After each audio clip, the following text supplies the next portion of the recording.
Hey, what's up, everybody? Let's get it today. Let's get this money. I'm tired of losing slips.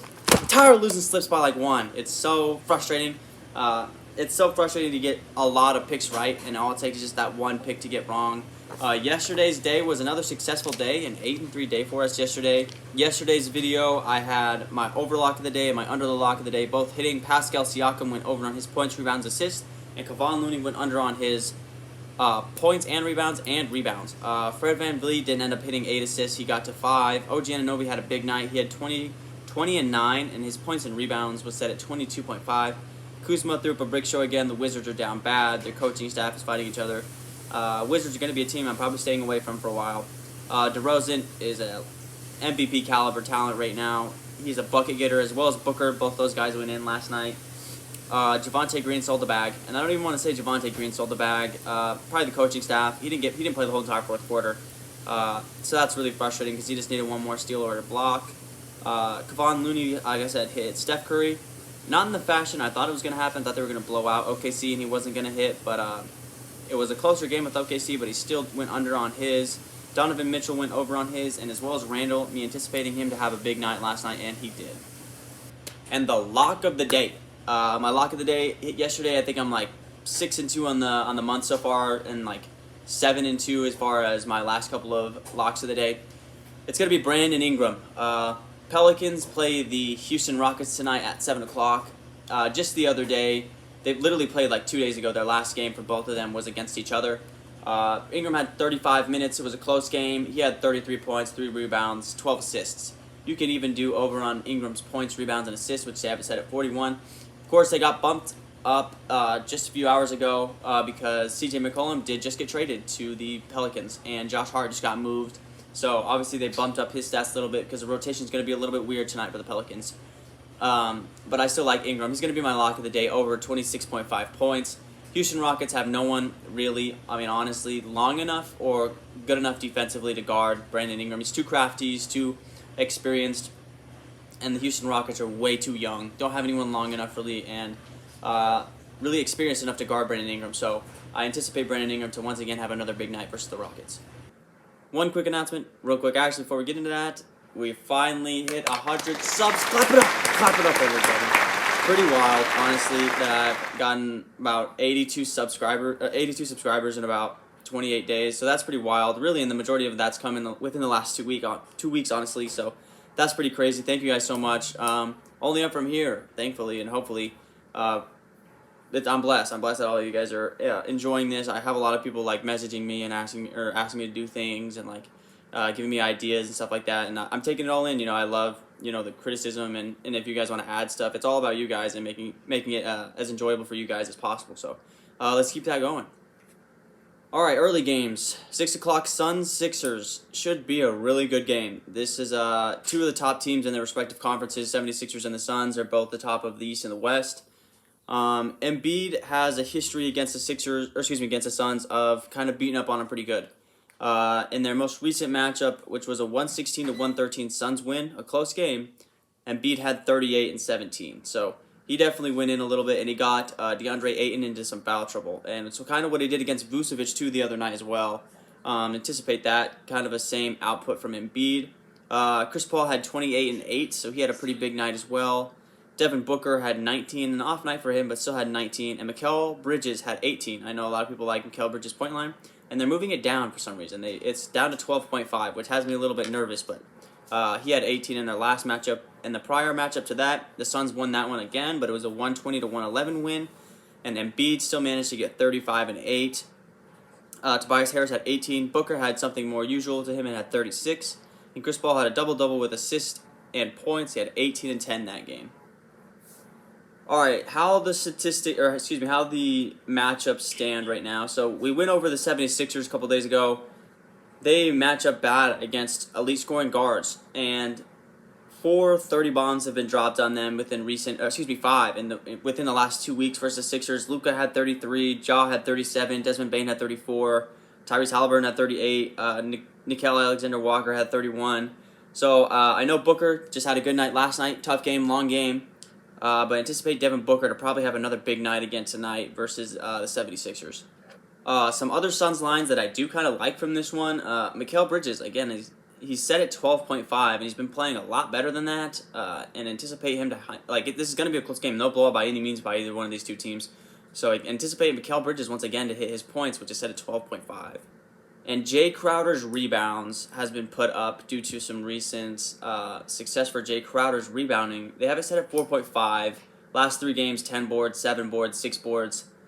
It's one that's definitely worth looking at for sure for Jay Crowder over on his rebounds.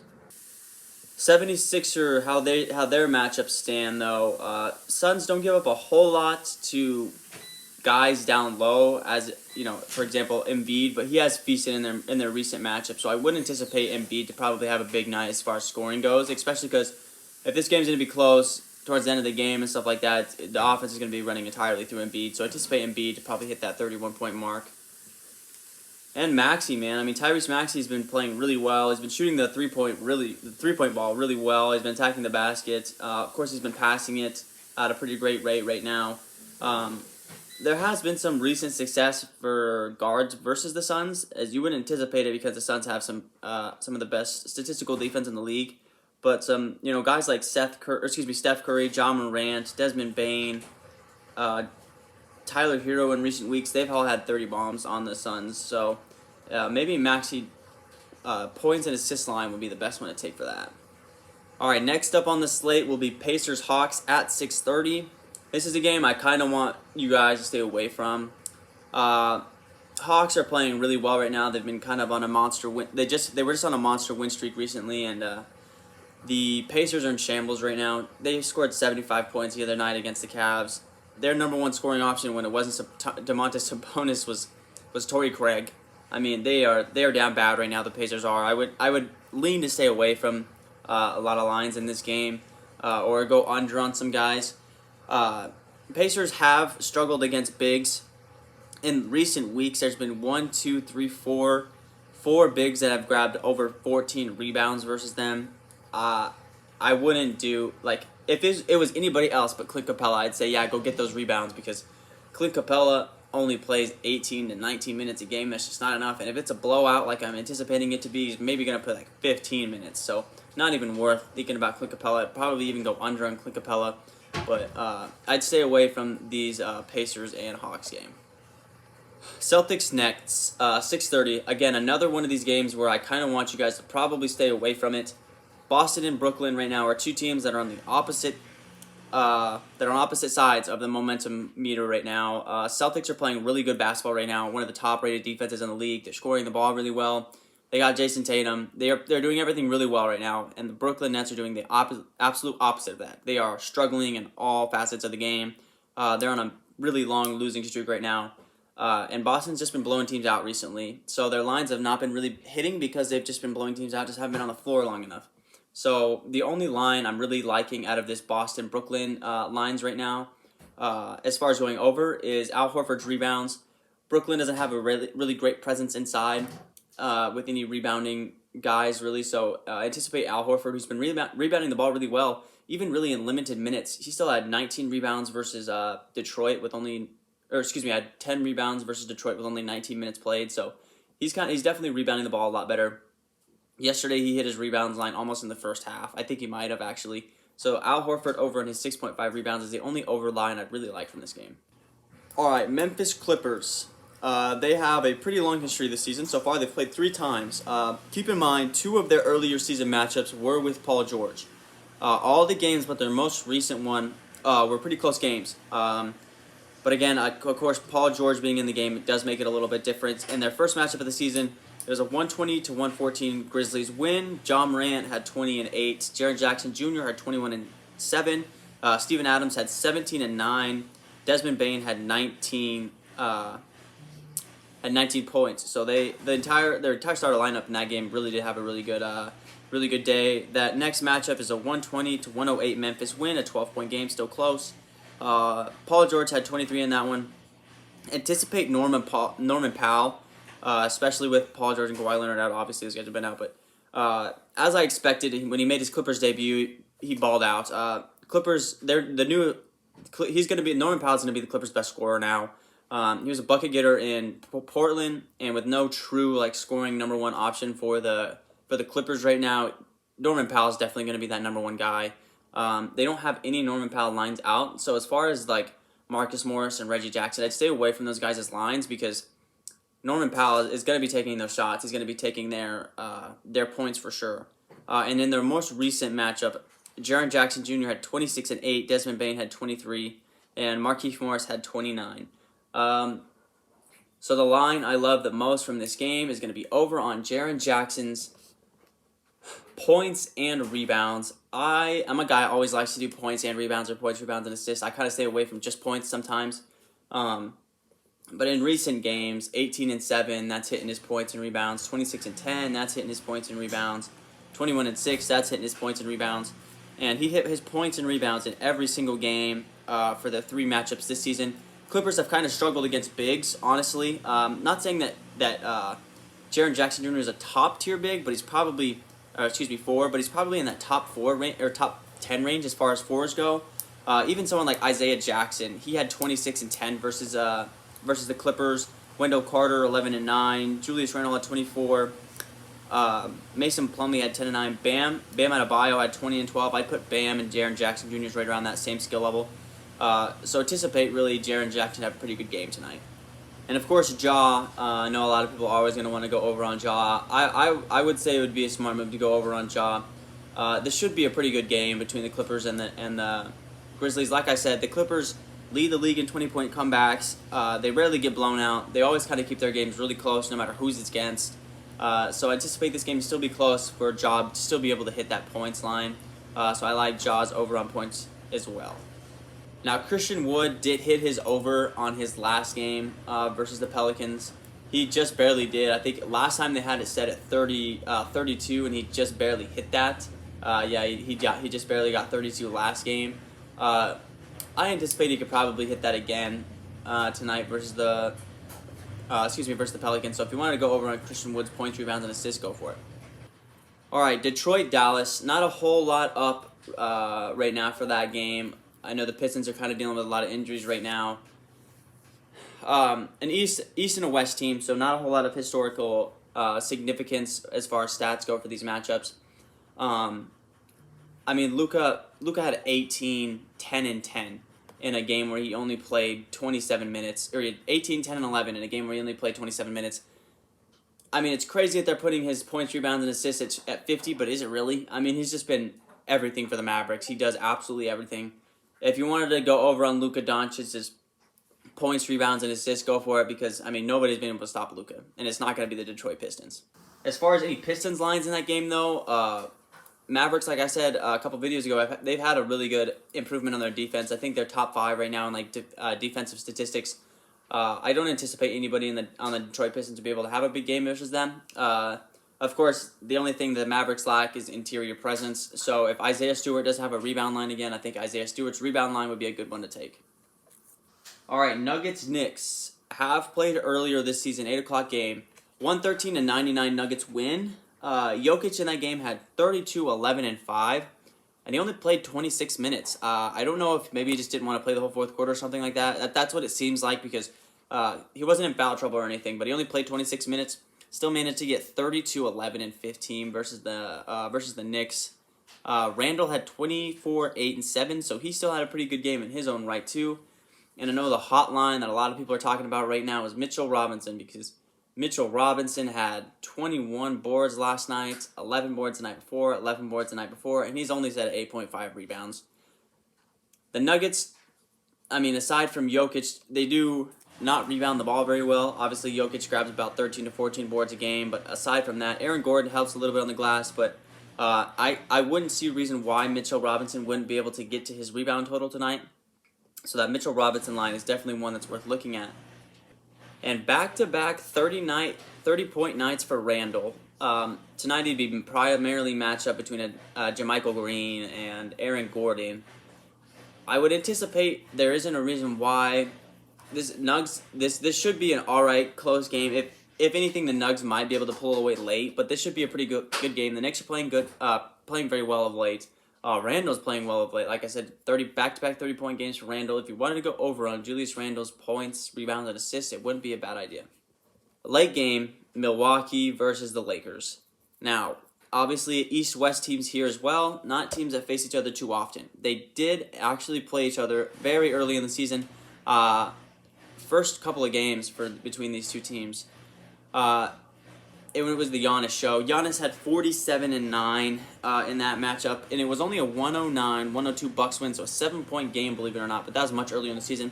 In that game, the Lakers also played without LeBron, and Talon Horton-Tucker, THT, had 25 in that game. Obviously, LeBron could probably fill in for what Talon did that game. Giannis did have 47. AD did play in that game. AD had 18 and 9, so he not a very good game for what he's been doing recently. But I wouldn't see why you wouldn't go over on LeBron's points tonight. They have it set at 27.5 right now. Anticipate LeBron once again. He's been playing really well.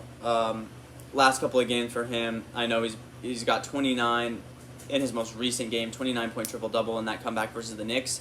But I know before he got injured, he was on a streak of a couple 30 straight point games. He's like behind Giannis, who's got 17 straight 25-point games. LeBron's right behind him with a couple straight 25-point games in a row. Anticipate LeBron James probably have a big night tonight versus the Bucks. And as far as Giannis's lines go, it gets interesting. It could be, they have his rebounds line set at 10.5. They have his points set at 30, and his points, rebounds, assists set at 46.5. If, again, I had to choose one of those Giannis lines, it would definitely have to be his points line. He is going to have a big night as well. Two teams that are borderline contenders. I mean, the Lakers aren't really contenders, but LeBron James is always going to go out there every night and try to do everything he can to prove that they are contenders. So Giannis probably over in his points would be a good bet. Okay, so this is crazy. I was just getting ready to post a video. Big, massive trade went down. It's gonna end. It ruins all of the late games. Trade summary: Kings get Domantas Sabonis, Jeremy Lamb, and Justin Holiday. Pacers get Tyrese Halliburton, Buddy Hield, and Tristan Thompson. Do not touch Sacramento's picks tonight. Do not touch the Pacers at all now. Untouchable. Do not touch those picks tonight. Those are massive guys for both of those teams that have just been moved. Those lines are going to be so whack, so up in the air. Do not ever touch those lines. But big trade there just went down for Domantas Sabonis and Tyrese Halliburton. And then also that CJ McCollum trade just went down. So two big trades that affect the two late games, Sacramento, Minnesota, and Orlando, Portland. Portland has struggled against bigs this year, so I still do like Wendell Carter's over on points and rebounds. I know I've gone over on him a couple times, and he's missed the last two times, but I'm still trusting it.